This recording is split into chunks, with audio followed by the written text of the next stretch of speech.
What's going on, everybody? Welcome to the Citizens Gaming Podcast. I'm Tim. Hey, this is Josh. And I'm Brenden. So this is, yet again, another deployment episode. We appreciate you guys chilling with us. This episode is going to be about games that had bad launches, and kind of what we mean by that is just games that maybe, I don't want to necessarily say didn't meet expectations, but had some games had some major unplayable issues. The game just didn't work properly. Help me out, guys. What else? Couldn't play the game for one reason or another. Like a couple of games we were probably going to talk about are games that were like, online only, and you just couldn't connect to the server for, one reason or another. Stuff like that.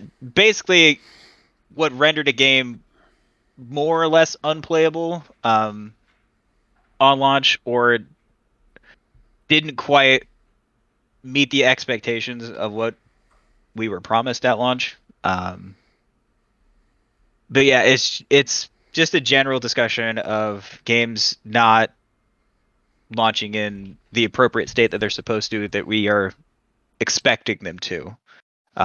Again, whether or not that's the game not working, or it's, a buggy nightmare, or it's, connection issues, what have you. And we'll kind of go into, I guess, a little speculation as to why this is happening and why this is starting to slowly become more of a trend across the gaming industry. Yeah, it's something that's, I mean, it's a bit of a talking point every time it happens, but it is something that has become somewhat more frequent as the years go on for various reasons, and it's stuff we'll talk about. And some stuff we have some more concrete proof on. Some stuff is a bit more speculation. But we're just going to kind of talk about it and, talk about our theories and thoughts and ideas about all this stuff happening. So I guess to kick it off, let's start with kind of, I'd say maybe one of the more anticipated games that had, at least in my opinion, one of the biggest flops, and that's Battlefield 2042. I know that Battlefield has been having some flops throughout the years, and obviously this Battlefield was no exception to that this time. No, coming from playing games like Warzone or Call of Duties, and even, Battlefield 5, for instance, I mean, when they announced they were going back to modern, it probably shotgunned the anticipation through the roof. And to say it flopped is just, I mean, I feel like there's no word that can describe how badly its release was and how badly it currently still is. I mean, when they released the beta for the public, I can tell you there was no vast difference between that pre-generated beta and the actual launch of the game, which is crazy because I don't think there's a lot of games you can say, there's some sort of a no night and day difference. Does that make sense? Like usually, you know what I mean? Yeah, like you're saying that what was supposed to be a beta ended up, once you actually played Battlefield 2042, ended up feeling surprisingly like the final game instead of feeling like a beta. Because I mean, that's the thing. A beta is supposed to be, a test of the game, so you can find bugs and issues and test the servers, etc., etc. Which is good. Right. That's a good thing, and it's something a lot of online games do. But that beta is supposed to help find issues and fix them, as opposed to have it end up being basically the final game, because Battlefield 2042 is such a disaster. When you put a game in the beta, obviously you want it to be close to a finished product. What you don't want is when you have the beta and then you launch the game and there's been no changes made. There's been nothing fixed. There's been nothing altered. And it's like they just took that beta and just put some money behind it and said, cool, here you guys go. Yeah. That's, that's so raw and accurate. I mean, because when you look at, I mean, Tim, you've played it just as much as I have, realistically. There's, I mean, even the content in the game is so dry. And when I say dry, map design is so half-assed. It's realistically, I wouldn't even say they're. It's just crapshoots of a map, like a huge open map with nothing on it, and that's almost every damn map in the game's category. And that even goes along with like a lot of the key features that Battlefield games are known for, which is showing you your match summary. That's not a thing that launched without that. And even like your progression system of like all the weapons and stuff, like it was basically just a like, hey, put a blindfold on and play my game type thing. It was, I don't know. I saw today, as we're recording, March 9th, that they just now put your kill to death ratio in. When I don't know if it was your overall statistic or the statistic of each match. Match, it's per match. Yeah, they finally added that and a scoreboard to the game. Which, I mean, again, is such a basic, obvious feature that I don't know. I don't know how that did not get put in at launch. And It's been in every shooter ever. I mean, like pretty much. Like I don't know how they missed that one. Like such a simple, easy layup. Like seriously, like that's one of the most obvious things that you should have in a competitive shooter. And I mean, it's something that Battlefield isn't even like. This isn't new to Battlefield. Like Battlefield 4 also launched in a disastrous state. Battlefield 4, I mean, kind of in the same boat as Battlefield 2042. Like they had to abandon their roadmap. They had to spend months and months and months fixing the game in order to make it work. And that's what they're having to do right now. Like this is just Battlefield 4 all over again. I mean, I guess that is true, at least Battlefield 4 eventually became playable and became what it is known as. It's highly regarded. Yeah, it took them like a year or more, even possibly, of development time just to get that game where it needed to be. But it did get there, to its credit. So hopefully that'll happen with 2042. We're still a little too early in the weeds to make that determination, but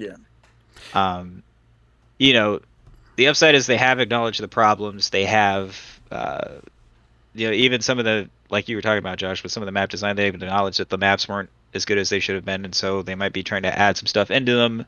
And any future DLC maps, they're going to try and make a bit more, populated, a bit more, feel like real maps and not just. The comparison they got was apparently a lot of the maps feel like walking simulators. They're just giant open expanses where you just walk around. It's like, you remember like those old flight simulators on the computer where you just could land out in the middle of nowhere because there's just so much open space. Yeah. Literally that. That's how the maps are. Yeah, Josh has definitely made this comparison before that the maps are just empty. There's nothing to them. I mean, it is cool that they're, acknowledging that there's, major bugs or major issues with this game.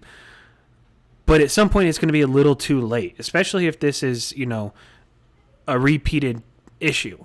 If this is now becoming the standard for every game that they released, I probably won't go back to a Battlefield because of it.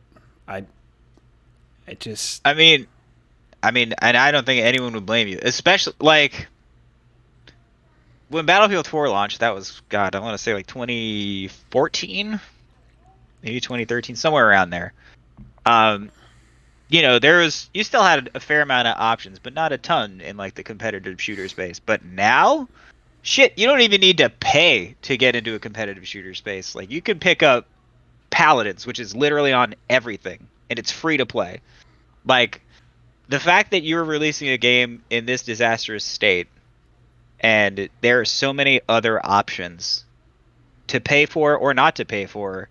Um, is really just going to, again, like, just drive people away from this franchise. Like, I don't, with this kind of betrayal, like, why would you come back when there's Right. so many other options out there? Yeah, well, not even to mention that there's those still strong ongoing rumors that it's free to play stuff, um, that they have mentioned, and along with all the people who like when games launch in general, most games come with different versions. You got the base version, that's what, the 15.99, and then you got the what, 79.99, or the the Yeah. 100. I mean, The things that it's they add like, in. Yeah. yeah, I mean, like the fact that like those were even rumors is like, wow. Well, there part of that sort of makes sense, because no one's going to pay for a broken game, and at least if it's free to play and it's broken, like, then you don't have to feel as bad about it. Yeah, it actually, Um, it'll probably accumulate still a decent player yeah, I base. mean, that's really their only hope. I mean, at least, again, this is speculation. Like, that's the only way that that makes sense to me, is they're trying to make sure that they have a player base to fix this game so that they can get people playing it. Yeah, Um, I mean, if they do end up doing that, I'm sure they're going to try to do some kind of make good for people who bought it, give them, special, you know, whatever. I don't know, maybe special gun skins or character designs or whatever. I don't know, whatever they're going to do. yeah, Um, but like, I understand it from that point of view, is they need a player base in order to make these fixes that they're putting into it viable. Because if nobody's playing it, then they have no reason to fix it, and then it's just dead in the water, and they should just scrap it and move on. Um, which, I mean, they shouldn't do, because they owe people who paid $70 for this game that doesn't yeah, work. Like, yeah. I'm one of them. Hello, I mean, like, it'd almost be worth it to refund some money and start fresh somewhere else.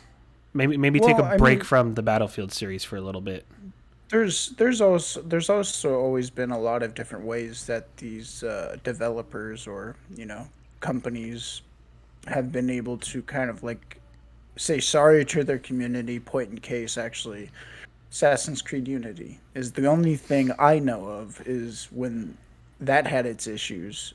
They people who did like the higher tier pre-orders, which was with the season pass, I believe, with all the broken issues that game had, the Ubisoft issued out to those people who paid top dollar for the game, free game download. Was it two or one? I think it was one free game download from the Ubisoft uh, portfolio, right? Yeah, something like that, I think. Yeah. because I I mean, believe they I should got. they should offer that to everybody. Anybody who paid to play Unity was owed something on launch day, because, again, game. To be fair, it was at least more or less playable, but, like, not in any good way. It I mean, had, yeah, yeah. I mean, like, because coming from an peop Assassin's Creed game with like RPG aspects, climbing, parkour, like the fact that that stuff was that was a buggy mess. oh yeah, it was a disaster. I mean, yeah, people didn't have faces. You would fall through the world constantly. Yeah. Um, yeah, you would. There was, like, stuff where, like, it wouldn't load into cutscenes. Like, you would go to, start a mission or whatever, and then the cutscene wouldn't load, so you would just be stuck in a boot loop, and so you'd have to reset your game. Um, just, yeah, I mean, whole sections of the game just didn't work. Um, and that was, I mean, that one turned out to be a real eye opener at the time, especially for a game that was, I mean, a fair amount of these games that we're gonna end up talking about are like multiplayer stuff. But, like, Yeah. AC Unity was mostly a single player game. Like, it was the first AC game to have co-op, but, like, it wasn't even that. Like, that wasn't the problem. Like, the rest of the game No, I didn't work. mean that game is so, like, I guess the shunned child of the Ubisoft. I mean, the Assassin's Creed games in general. It wasn't until recently I actually saw them live stream playing Ubisoft, because Ubisoft their pages, on Twitch and whatnot, YouTube, they tend to do weekly live streams of like their games and whatnot. Right. And they recently just did Assassin's Creed Unity for the first time that I saw, and I just think it's funny that after all this time, the community, I was like, come on, play Assassin's Creed Unity, because now people covet that game as like the most amazing Assassin's Creed ever. And uh, it's just funny seeing companies shun those things and kind of try to hide it off, even still, years after their failure.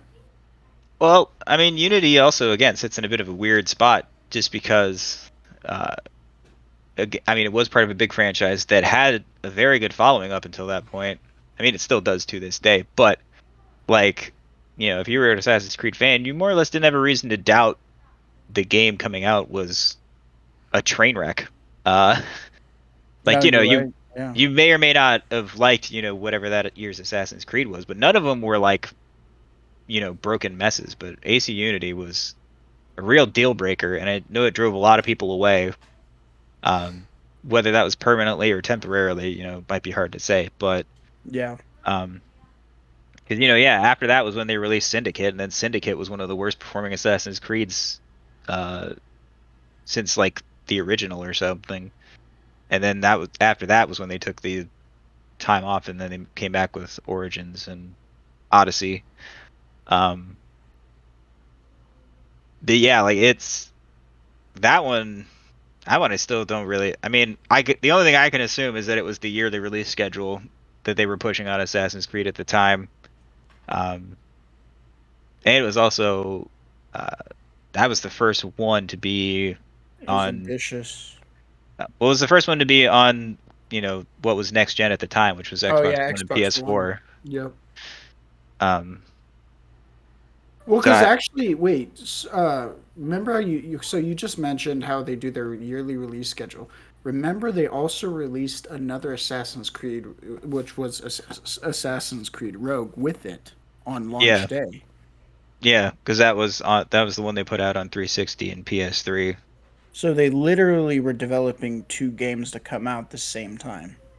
How did Yeah, Rogue launch in comparison to Rogue its? launched fine. Yeah, it launched fine. It didn't like as far. I mean, it didn't have any major issues. It didn't. It was an Assassin's Creed game. Um, it didn't review quite as well as some of the other Assassin's Creed games, but I mean, No. it worked. Like Yeah. I you can mean, say that about it. It was a game that functioned. So yeah, I mean, because if the moral of it is when you look at like Syndicate and Unity and how ambitious and like just when you compare them to the older ones, like those definitely needed a lot of time in in the shop to be worked on, even before release, which is what Ubisoft kind of like lesson learned after Unity and Syndicate when they took that year break to eventually come out with Origins. What is Origins? Um, but it's so crazy that it's become such an thing acceptable. I mean, it's not acceptable, right? But it's more or less it's a thing that happens and keeps it's a thing happening. that happens. It's almost like, well, it's because they make money anyways. So it's almost like the public has almost not. It's almost like you're saying, "Hey, that's okay. You can keep releasing those types of games that way." Well, Well, that I mean, Right. that's something we should probably dig into a little bit. Um, I was gonna say, is these games releasing like that and it keeps happening, uh, just because I mean part of it is because to a point some of these games are still making money even when they do release in these horrible states. And part of that might be because it's a huge franchise or like Battlefield or Assassin's Creed. So it's going to sell more or less on name brand value anyway, regardless of the state that it's in. Yeah. Um, I mean, plus, I mean, you can even say that for like people coming in blind, or even maybe you don't. That company's not known for those types of issues, and that it just coming out of left field. I mean, yeah, like it's a thing that happens. And I mean, I think part of the reason why Unity went down was again that yearly release schedule. Like they had to churn out a game in a year's time, um, on new hardware that they weren't really prepped for. Um, And this is all one studio, right? Like, obviously it's Ubisoft, but they didn't have kind of like how Call of well, Duty did it with They Activision have had different studios working on different Call of Duties. So what it was yearly release, but it wasn't one team making it every single year and having to pump new product out each year. Was it? Ubisoft eventually, has Ubisoft now has quite a few different studios that that's an they understatement. each They've they got so many studios. they've opened up a lot of studios throughout the years. I've always seen them putting out posts about this new studio they've opened up. So they've obviously been expanding for a very long time.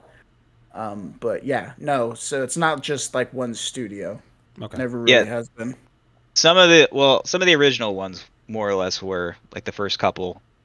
Um, but yeah, I think especially come like Assassin's Creed 3 and like Black Flag and stuff is when they really. I mean, it is a weird thing that is somewhat unique to Ubisoft because typically a game gets developed by one studio, and maybe there's like a support studio that like maybe helps them on the back end or does some you know extra work to try and keep the game on schedule or whatever. Like that's not Yeah. unheard of. Um, but Assassin's Creed, and especially now, Assassin's Creed games are developed by like half of Ubisoft studios. Like I swear to God, like that's why the end of Assassin's Creed game takes like 30 goddamn minutes to get through the credits because you have Post to credit. you have to watch through every credit roll of who worked at Assassin's Creed Montreal or who worked at Ubisoft Montreal, who worked at Ubisoft fucking Toronto, who worked in Ubisoft Paris, who worked in Ubisoft Rome, or like they have so many studios across the world, which is great. Like I'm not trying to like crap on these people's accomplishments or whatever, but it is a weird thing because Assassin's Creed is generally built by like so many different studios and they all work on like one or two things and then they slam the game together. Jeez. Um, Yeah. and, I mean, it works. Like it's kind of impressive that it does, because typically between that many studios, and even past studios, that many language barriers, like Yeah. something would get lost in translation. Yeah, Um, but I've also more so, the Assassin's Creed games, and with them having so many different studios, it also opens the that unique touch that most of those games have always had, which is the language barrier mentioning, just like with the different God, what is it called? Religions and just cultures that all these different studios in different locations have different types of cultures, people with different cultures that have really shown in some of the games, obviously. well, I But mean, I don't think that entirely has to do with them having. I mean, like it's good that they have this worldwide culture and people of different ethnicities and backgrounds, and they plaster it over the beginning of every Ubisoft game that this game was yeah, developed by a multicultural team of different ethnicities and religions and yada yada, which is great and awesome. Not trying to knock that, but but uh, like it's I don't think that entirely has to do with the settings and stuff for these games, especially the last couple with Egypt and ancient Greece and uh, Valhalla in its English/Norse thing. Um, but I mean, like it's I mean, again, it is kind of a testament to them that they can get, you know, 20 some studios to make one single game, slam it all together. Um, I mean, again, I mean, back to Unity again, like that one was a real watermark. And I mean, Syndicate, the one after it, launched well. Like it was a functioning game. It was nowhere near as problematic or troublesome as Unity was. Um, but that's the thing, like that's the after effect of this is sometimes this they see sales losses the next time the next one comes out because people are like, well, what if it turns out to be like the last one that didn't work, like yeah, um and I mean that can really hurt a franchise or really hurt, well, hurt in the short term. No, it You know, can because it did. Syndicate did see not great sales due to the catastrophe that was Unity because like we mentioned Unity, its mechanics, its basic, it's known what Assassin's Creed is known for is its parkour, its climbing, everything. Those mechanics were broken, and it made it very difficult to play. Like the base mechanic was broken, so you really couldn't play it realistically, which stopped people from playing it. Because how are you gonna beat a game where like the one thing you that have to do the most of in a game doesn't work? So that turned people off from Unity, and they had that catastrophe launch, and then Syndicate launched. Not broken, but it was had a a lot of lot of, features people didn't like. well, I mean, it's just that a lot of people didn't buy it because they didn't care anymore, and Yeah, they didn't trust Ubisoft after Assassin's Creed Unity, especially because after Unity launched, the first thing that they fixed was the microtransaction payments. But yeah. that's not even a joke. Like literally, Unity launched, and everyone's like, "Oh, this is a broken mess." And what the first thing they fixed? Oh, don't worry, guys, we fixed the stuff in the store, so the stuff you buy will work, and you can keep giving us money for this game. Like, They re- what does yeah. that say? Like, how They is that they not just a slap in the face? they didn't even really patch it much. I mean, even still to this day, it is still broken. It has a lot of bugs, a lot of issues. The co-op online co-op experience still really doesn't work well. They literally, like you said, patched the microtransactions and really didn't do anything to fix the game because Well, it's still broken. I mean, they did but didn't. yeah, I mean, it's still not, like perfect. Like, it doesn't run flawlessly, but it is in a playable state. Like the rest of the bugs and stuff are, smaller stuff and easier to deal with. You know, Yeah, to at an least extent you're for not sure. you're not guaranteed to turn on the game and run into a bug now. Is really the thing. Something game crashingly awful. No, yeah, it's not as frequent. I guess you could is the best way to put it. It's not something you'll run into immediately like you used to. Yeah. But yeah, I mean, I think that's probably why. It's just that we left a obviously a bad taste in people's mouth. You know. I mean, but like when you like another topic here. I mean, like look at Cyberpunk.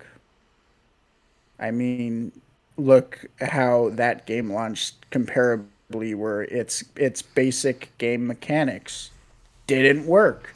You go into like the one I ran into the most when I first started playing Cyberpunk when it first launched was cars spawning on top of each other or launching into the air, which, you know, Can I interject real quick, Josh? yeah. Everybody, hang on. This one's gonna be a deep rabbit hole. Go ahead, Josh. I want to make some points after you. Um, now that you mention it, it is a deep rabbit hole. Yeah. Like so I mean, I love Cyberpunk. I do. But holy shit. The issues. I mean, I think one of the issues I still ran into once that I ran into way more often was when you're driving a vehicle, first person, or I don't know if it differs out of first or third person, but I always drive first person. I was just driving down the road, and this happened prior to this. Basically, what would happen is if you're going a certain speed, like the gravity of the game and the vehicle just doesn't match up, right? And all of a sudden, your car will just bottom out so hard that you'll get vertically launched into the sky. And this happened to me on occasion pre this new, next gen update and all that stuff that they've recently come out with. But I mean, even things such as I mean, Brendan, I don't know how much you noticed playing it, but even things like there were so many AI glitches like through the roof. I mean, I don't know. I mean, Brendan, I mean, what I don't think I've ever asked you what did you experience specifically when it came to uh, all these issues? well, I played on PC, and I had a PC that could run it. So, um, So he didn't have any I issues. Is what Well, he's gonna I say. guess that makes sense. no, I definitely had some, but like, a lot of the major issues on uh were on console, and most more notably, on Xbox One and PS4, especially the base models. Less so as you moved into uh the 1S and the 1X and PS4 Pro, and even less so on PS5 and Xbox Series X. But I mean, like, even on PC, like, it was still buggy. Like, there was a time or two I fell through the world. I saw a car respawn on top of other cars. Um, I had some weird audio bugs that kept happening. It But I mean, the game on PC was, at least in my experience, was more or less stable. Like, yes, it had a fair amount of problems and bugs, but it's in a way I kind of quantified it. It's the same as like most Bethesda RPG releases. Like Mhm. Skyrim or Fallout 4. Like those games are massive. Like, they're huge. There's so many things you can be doing at any time. There's all those NPCs wandering around doing whatever. All the places you can go into and out of, and Yeah, but I mean, it's just buggy, and there's like you're gonna get random shit that just happens. yeah, It's just something that you kind of have to deal with. And I mean, I'm not trying to downplay what happened to Xbox One and PS4 owners, because that sucks and they got ripped off, and like that game should not have been released on released those. released in that state on those consoles. And even the actual like developers of CD Projekt Red, like the people who were like actually putting the code in the game, said that like after it came out, like they did tons of interviews and stuff, and they're like, we knew it wasn't ready for PS4 and Xbox One in particular. But like it wasn't our call to make. It was upper management said like, hey, we need to put this game out, and they kind of, upper management more or less ignored those warnings and put it out anyway. Um, I mean, yeah, because one of the I guess the most realist. So what I noticed from all of its issues since launch, even still till now, one of the biggest breaks in the game was this game is very heavy on AI, an AI presence, like to other supporting characters to your character throughout, just that from being actual supporting characters who are to the mainline to the story, or even just NPCs. It was so broken that like these characters are supposed to go with you, go places, and they would glitch out, get stuck somewhere, get on a vehicle that wasn't there. They would sit down in a car that wasn't there and get stuck there. It was that I forgot. That actually reminded me. That was the worst. That was probably one of the worst bugs I encountered. There's a mission. There's a side quest. You're supposed to follow this lady. Like, she like gets off work, and you like stand across the street and wait for her to get out of work or whatever, and then you're supposed to follow her. mhm. And she's only supposed to walk like 2 blocks, maybe. Like, it's not far. And then she goes into this, building, and you're supposed to follow her and follow her to the room, and uh, the mission plays out from there as you discover what she's doing and yada yada. So, but during that mission, this lady straight up just got lost and didn't know where she was supposed to go. And so, like, I'm following this lady around probably for the better part of a half an hour. And Oh no. she gets out of work, and she like goes down the street, walks a couple blocks, and at a certain point I'm starting to feel like, man, like, this is really taking this long. Like, I don't know why they made this pathway so long or whatever. So then she crosses the street, which she wasn't supposed to do. Like, it's on the same side of the street. So she crosses the street. I'm like, oh, okay, so this is it. Like, now she's gonna walk down the rest of this street, and this will be the end of it. Nope. Then she literally crosses the street, turns around, and walks back the way she came from. And then I'm like, wait, this is weird. What the hell is going on? Like, this lady's like really throwing me for a loop or something. And so, I start following her this way, following her. We go past where we started on the other side of the street, past where we started, and then she keeps walking the other way. And I'm like, okay, like this is taking way too long. What is going on? And then she goes across the street again, back to the side of the street that she started on, and goes back to where she started.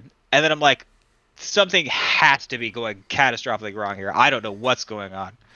So, but then I'm still sticking with it. I'm like, now she's like reset because again we're back where we started. So maybe she's quote unquote picked up her trail. You know, Yeah. and so so again she just walks like a couple blocks down the street, and again just turns around and walks right back. And I'm like, what the fuck? And so then she goes past her work again to the other side, and then takes some stairs to like a side street and goes like through this like back alley and shit. And I'm like, this has to be it. And then she just gets stuck and nothing happens. And I couldn't figure it out. So I literally reloaded my past save, started it again, and then yeah, it was just that she got lost. Like the AI just didn't know where to put her because she's really literally supposed to walk like 2 blocks and go in this apartment building. And so like I did it the next time, it took like 5 minutes. But I literally followed this woman around for like half an hour because I was just so confused. That is insane. That is hilarious. Yeah. I mean, so the only two glitches I can really say that confused the living crap out of me was did this mission with the character. We're in the Badlands, which is out there in the boonies, the desert. We're supposed to get on these 2 motorcycles as his revenge for the point of the quest. We get on, and this character gets on a motorcycle that isn't physically there. So she's sitting there like bow-legged, like she's on a vehicle, on a motorcycle, and I get stuck there because she won't drive because obviously she's not on something. But she's just sitting there, and so I had to reload the save. And I mean, obviously that was a quick fix. But then another notable one was I completed a quest, was carrying out this target. I had to save this person. They were unconscious. I put him into the back of the vehicle to complete the quest. And before the quest could complete, the vehicle, as it was starting to take off, the back end started smacking off the ground violently, and it flipped into the air, throwing the lady out of the vehicle, out of the trunk, and she died. And the quest didn't complete. And I'm like, what the, what? And so I had to restart from a save that, I mean, because you basically almost learn playing this game to always kind of save just in case. I mean, yeah, that's sort of a thing. I mean, I'm not saying that Cyberpunk launched in a good state because it was definitely still problematic. There's still some issues, absolutely. Oh yeah. But like, again, like I said, it's kind of par for the course in a game that is so massive. Like, for anyone who hasn't played Cyberpunk 2077 at this point, like the game is fucking huge. Like the map alone is staggering. It is, and not only that, but it's like when it goes so underrated to the point of saying how massive it is. It's massive in the sense that like there's really no loading walls or load times, load screens. Vertically, the game is massive. So when I say vertically, that goes from like going up into buildings. You can get into an elevator, go all the way to the top in real time, and get to the top of a building. Like it's huge, you know? Yeah. And I mean that's only talking about like the physical space of the map. That doesn't include, the hundreds of people that are walking the streets, and each one of those is controlled by an AI that is, I mean, I'm sure it's not doing like anything too amazing, but still, like each one of those is controlled by an AI to, walk across the street or walk through the streets, seem like a normal citizen. Yeah. That was actually something they said that they were proud of when they first show footage and a lot of information about the game. Was they said that these AIs, all the amount of AI that they're going to have in the game are all going to have a purpose, and a lot of them more of a purpose more than other, to really make it seem like these are actual characters and not pointless AI. And like the streets are filled with pedestrians and other random citizenry and stuff. Like it, it's something that a lot of games end up having problems with. It's just they feel kind of empty. Like the cities don't feel lived in. And that's something that in Cyberpunk, in Night City in particular, like it feels like a real lived-in city. It feels like, a real place, even, as crazy fantastical as it is. Yeah. I've said it before. It's It's the city 100% feels alive. yeah, It is, Jim, and the amount of detail that has gone into that city, the stuff that they've put into that city is just absolutely mind-blowing. yeah. Tim, I know you Yeah. didn't get a lot of time into Cyberpunk, but did you ever run into any issues that stood out to you? So the only issues that I ever had on my first attempt at it was I crashed twice. Otherwise, I never had any real issues with the game. Yeah, that's right, because it had massive crashing issues on Xbox One and PlayStation 4. But even still, like I'm probably going to exaggerate a little bit, but I probably put 10 hours into the game, and I only crashed Yeah. twice. That's I mean, yeah, that's actually pretty I had a damn couple good. crashes. Yeah, I had a couple crashes on my end too. And again, it's just I something that's only going to crashed happen once. with a bigger game like this. I mean, Jesus Christ, Skyrim still crashes. Like that game's Yes, it does. 11 years old at this point. Like, So um, Cyberpunk was extremely anticipated. The game was in development for 10 years. By the time it had finally released, it had been in development for like 10 years or something like that. It no, uh, it got announced. Or it was announced 10 It years was ago. announced. It was announced like 2014, 2015. They announced it before the release of Witcher 3, which was 2015. So it might have been, I yeah. think it might have been 2014. So like this was their next planned game after Witcher 3. Like we all knew it. Um, but I mean, it was in development for a very long time. Like, I mean, released at the tail end of 2020, so it was in production for at least like 5 to 6 years. Right.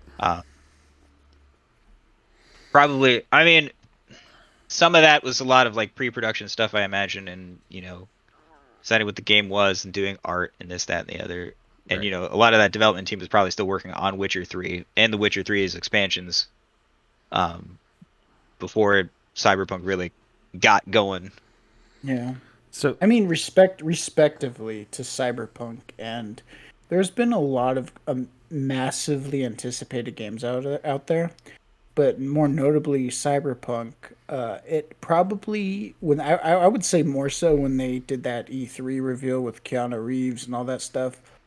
Its following probably blew up to like unknown heights because I know it had gained such a passionate following of, I mean, they were receiving death threats. I mean, to release the game consistently. I mean, this game was massively anticipated by so many people. and that's the kind of the point that I was going to get at is like this game was just extremely anticipated. It was in development for a while, for a long time. Um, and like so there was people making death threats towards the developers, and then when the game came out and it did so poorly or it performed so poorly, people were bashing it left and right. Like the things that I saw about the game, like it made me literally sick to see people talk so horribly about this game. And I tried to like take a step back when all this was going on and evaluate like, okay, why are these people so upset about this? Why did the game launch the way it did?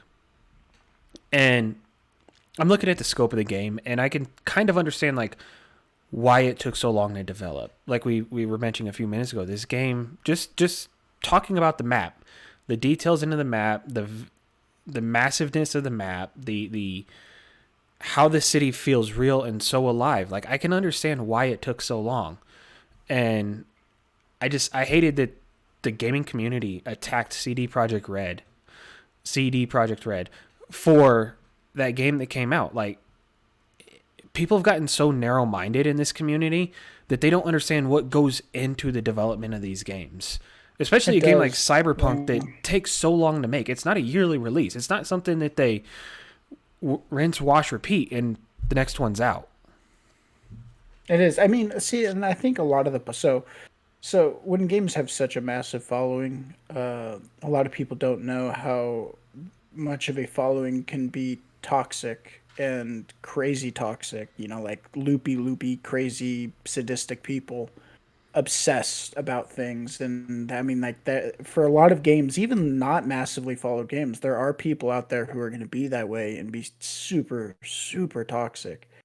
And like you said, it was insane. Like I before Cyberpunk had never have seen such a toxic bashing, or even just seeing stuff like popping up of like that relatively for me, this was the first time I really saw so many like things involving like the death threats and the developers getting stalked by people. Like it was like like holy hell, you know what I mean? Like Yeah. No, I Well, agree. Go ahead, Brent. it's something that's happened before, and I mean, part of it is just, I mean, it's a bit of a two-way street. Is the internet. The good side is that we can have a bit more of a open communication with some of these developers, and their customer base, and that's cool. Like, especially when it's a nice, healthy discourse about, like, hey, why does this go like this? Like, why didn't we, make these small changes to this game to make this part better or whatever. Like, that's all healthy and that's great, but the other side of that is that, I mean, literally, if you've been on the internet, you know how people are. Like, they're just toxic people who are just gonna lose their minds at every little thing for whatever reason. um and that's same is true with as it is everywhere else. The same is true as gaming. Like, there are just people who are just gonna find something to lose their shit on. um and you know it sucks. It's terrible for these developers to have to sit there and do that again, especially because, like, these games take a lot of work. Like, these people are pouring their heart and souls into this. Like, this is, for most people, this is, their dream job. This is, It's essentially their some life's work. it yeah, is. I mean, even to a so, point. look at their previous work with the Witcher series and how coveted and amazing those are. So it's not like we're dealing with a company with a history of like, being terrible to their player base or misleading them. I mean, Well, I think that might have also been part of the problem. Is a lot of people were, after The Witcher 3, and we got that amazing game. People had set some very high expectations for Cyberpunk 2077, in CD Projekt Red, and when it didn't meet those, a lot of people took it personally. Apparently, they apparently thought it was a personal attack on them as gamers. I guess. I mean, I don't know, but as I mean, broken as it was, I felt like it met a lot of my expectations. and I mean, like, that's subjective. Like, it might not have been the game that people thought it was, and that's fair. Like, maybe it Yeah. wasn't quite what you wanted it to be or thought it was going to be. Like, that's fair. That's fine. Like, you could be like, well, shit, this isn't the game I thought it was. That sucks. You know, get over it and move on. But that's, no reason to hurl death threats at somebody because of something like this. Like, as much as I love video games, like, they aren't entirely, they're not a necessity. No. It's not Yeah. I mean, it's not like giving me food or water. Like, even still to this day, with Cyberpunk being in the great condition it's in, I mean, maybe great could be. I mean, I think great, but in the amazingly playable condition with its next gen version being out, and how I've been playing it and I still play it. It's been a lot of fun, and I still to this day see when I follow CD Projekt Red posts, just seeing so many toxic people in those comments. Still, We might have I yeah, to mean, do an episode people on. just Go ahead, Brendan. people just have long memories and they won't let shit like this go for no reason, and it's dumb. Like, if you didn't like it, like, I mean, again, sort of like I talked about, like, there's a million other options for any game that you can play. Like, go play anything. Like, you yeah. don't need to be here to do this. Like unfollow the page, go play something else. I mean, Yeah, some people just hate watch and hate follow and all that other stuff, and I We guess we if you want to live in that toxic stew, go for it. But We realistically could do like an entire episode on the toxicity of just the gaming community in its own. True. I mean, there's such a deep rabbit hole we could really get into. Yeah. But moving on, another game that had, or I'm really gonna say another 3 games that had a pretty bad launch. We're gonna say relaunch because these games launched initially just fine. The relaunch of these games was pretty bad. So bad that they even had to pull it off of the PS network. And is it up to this day yet, Brenden? Is it still down? Do you even know what I'm talking about? For GTA? Yeah, GTA. No, it's back up. I don't.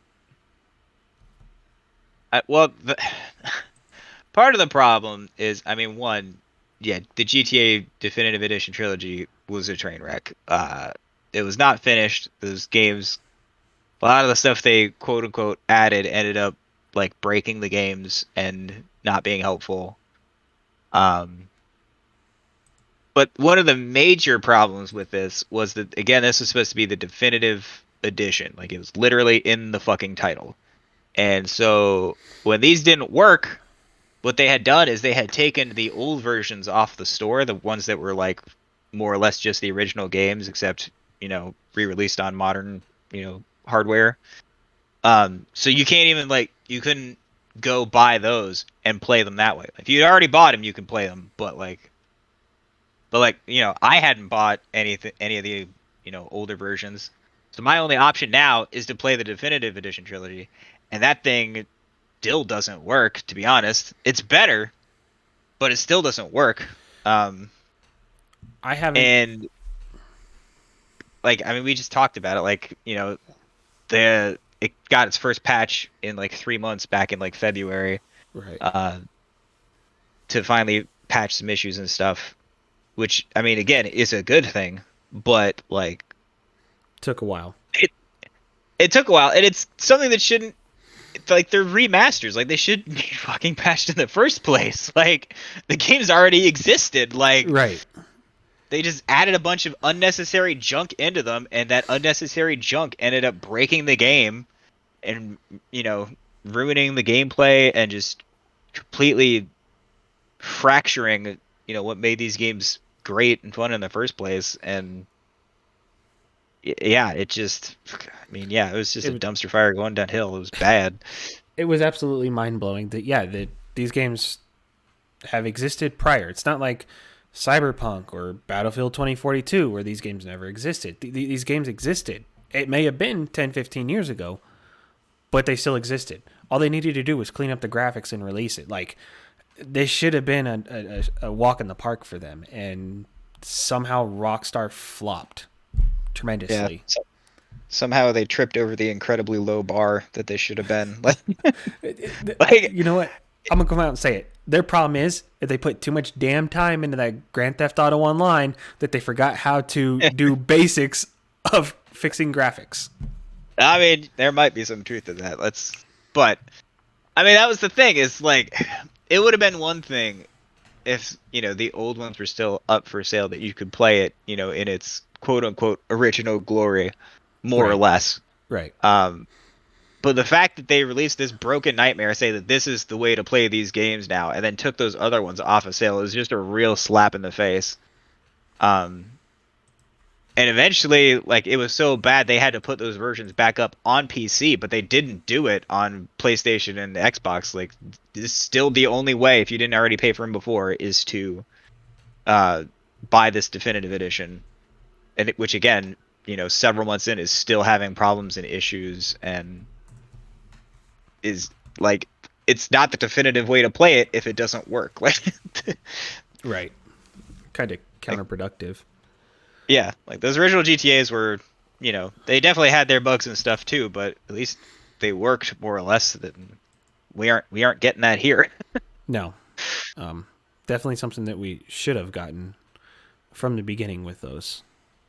Yeah, and I mean, Rockstar is known for putting out quality products that, I mean, again, like, the size and scope of their games is massive, so they do have some natural bugs and some other wonky stuff. But it's more of in like, the funny bug realm as opposed to, hey, my game doesn't work, I'd like a refund, please. Yeah.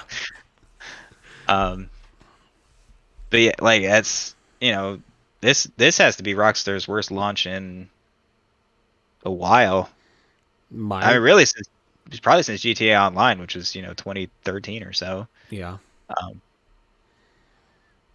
but I mean, GTA Online was probably more a server issue woes because God, you could not play that game for like a month until they finally added servers to that thing.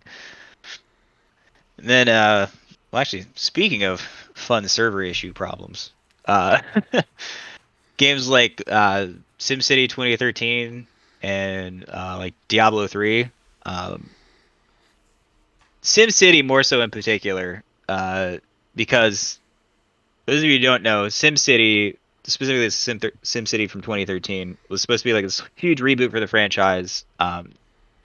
And it's a city builder game. It's a city management game. You build a city, you try to make it efficient and nice, and you know some people find pleasure in that. Um, but for some reason, it was during EA's weird period where they demanded that every game be connected to the internet at all times. Uh, That era. and and again, even for single player games, for a you can't game that requires no internet connection at all. Like it has no reason to. They demanded it, and then as soon as launch day happened, like nobody could play the game because their servers were like janky and disconnecting, um, and it was well, I guess to be fair, it was the online functionality was to serve a purpose because you were supposed to have like neighbor cities, which were supposed to connect you to like random other people on the internet. So like your city would be next to Joe Schmo's city from Wichita or whatever. Like so you could have like a neighboring city and you could kind of do some like vague interaction, which sounds cool, but like I don't think anybody was playing SimCity with that in mind. Like, it's not why you play No. SimCity. Like, That's well, even like SimCity in its own respect is a big game. yeah, It's not a big game in the sense of like Grand Theft Auto or Cyberpunk, but the things that you can do in that game and the amount of detail that goes into that game to its respect of its simulation is pretty massive. So I wouldn't want to play that game in hopes of like connecting cities with somebody else or trying to I don't know interact with somebody else from that just sounds very awkward in all honesty. yeah. It was. I mean, it was very forced, and it was them trying to find something new to bring to SimCity. Because I mean, more or less, SimCity was basically perfected years before this. Like the last few SimCities were very samey and just with nicer cities. Like it just looked nicer. It's just graphical updates mostly, and maybe some quality of life fixes and stuff like that. Um, but yeah, they were really grasping at straws, trying to make this new SimCity something special to find something new. And they're like, you know what? And I mean, this was in that period of like again online connectivity and trying to shoehorn multiplayer into stuff where it didn't need to be. Um, and yeah, it just turned into a disaster. The game was unplayable for months. Like people were having issues for months and months afterwards. Just trying to log in and play SimCity, even like it got so bad again, they literally had to patch it in that you could turn that online functionality off. Like that's what was breaking the game and making it unplayable for people. And so once they finally added that function in, you turn it off, you could actually play the game. But it still took them a long time to do that. Like they were just trying so hard to make this online thing work. And it just wasn't, and no one cared. Like no one wanted it. That is oh man, that is insane. Yeah, it was one of those times of well, I mean, EA still has its sides of insanity. A But lot of a lot of games these days. I mean, I'm not kind of answering something you mentioned earlier. Is a lot of games these days still require online to play them. well, for some games, like it makes sense. Like, Destiny obviously makes sense because you're All connecting right, to yeah, server instances, MMOs, stuff like that. But SimCity was a strictly single player experience for the longest time, forever. I mean, it was like you got on SimCity to build a city and be mayor and make this nice city or this crazy dumpster fire city because you yeah. felt like it. Um, like that was the whole point. Like it didn't require other people, and nobody wanted a SimCity with other people. Like that wasn't the point. Like Yeah. I mean, because like the only games that notably that that I could even think of that like where I've had instances where I've been forced to play offline, it's games that include DLC, and then your save file can't be accessed due to lack of content because for some reason the DLC is only accessible when you're playing online. yeah, there's some weird hiccups with that. It's better nowadays though. A lot of them have found ways around that and stuff. Um, but yeah, like That's crazy. yeah, it was real bad. It hurt SimCity in the long run like that. I mean, it's hard to say that it killed the franchise, but it came damn close. Like I it really killed the game. I mean, this is maybe a topic for another time, but there's definitely a big competitor out there for SimCity, and I think it's doing really well. Um, Yeah, was it Cities Cities Skylines? Skylines, yeah, Yeah. Yeah, that released shortly after SimCity literally just dropped a grenade at its feet and stood there. Uh, God, that's so yeah, good. yeah, it released shortly after, and it was made by some ex SimCity devs, and they're like, "Hey, we're gonna release this game that works," and so yeah. people are like, "Hey, we like that game because it works." Um, but yeah, like that's how City Skylines came to be is because of SimCity 2013 being such a train wreck. Yeah. Well, it's not often that you hear that a lot of those sim games do that bad. I mean, it's such a simple genre. It Like, is. um, Yeah. well, I mean, that sounds a little disingenuous. Like, It. You're right. I mean, it is simple in the sense that you have like one basic objective. There's no Yeah. well, story Yeah. to them. There's no depth to it. It's just build a city. well, yeah. I mean, well, again, it's one of those genres where people know what they want, Yeah. and all you have to do is give them that. But Yes. you don't like. I mean, again, like we were just talking about, like SimCity 2013 tried to add this whole online neighboring cities emulator that I said like nobody wanted. Like all they had to do was not include that. That was it. But they're like, Yeah. nah, we need this online functionality. Like, trust us, you guys are really gonna want this. Like, they kept kind of trying to bang this drum throughout the entire lead up to the game. Like, they're like, trust us, this is gonna be a great feature. You're gonna love it. You're gonna want it. And then it literally broke the game. You know, on that topic, you think these days, I mean, maybe this is just me having some lack of knowledge in this area, but you think these days when games that are known for one thing, when they're trying to add in a something they've never done before, that this would be something like a later to come update or something. Uh, Not so maybe, much a like get it in here on launch, get it to work, and then I mean, it's kind of a fine line to walk, cause, which I mean, again, this is a whole separate topic that we could get into at some point. But like, it's a yeah, fine line to walk of what you want out of a sequel. Like, a sequel to a game, like you need enough of what the original game had or the game before it had, because that's what people want and what they're looking for.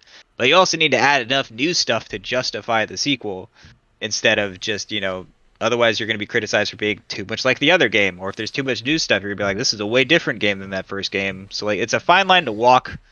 Um, but at the same time, like, you also need to recognize your audience and what they want out of the game. yeah. Um, like, you don't you don't put like Forza Motorsport on the box and give them like a clown Skate juggling 3, simulator. Like like Yeah. You don't give them like twisted metal. expecting that they're going to get Yeah. Forza Horizon 6. Yeah, Or like yeah. yeah, like you need to know what your audience is aiming for and like what the heart of that game is that they're there to play and what they want to do. And yeah, some people just kind of lose their minds and do dumb shit. Like We really appreciate you guys hanging out with us for this episode, or these episodes, whatever it ends up being. Hope that you guys liked it, enjoyed it. We'd love if you guys would like, subscribe, follow,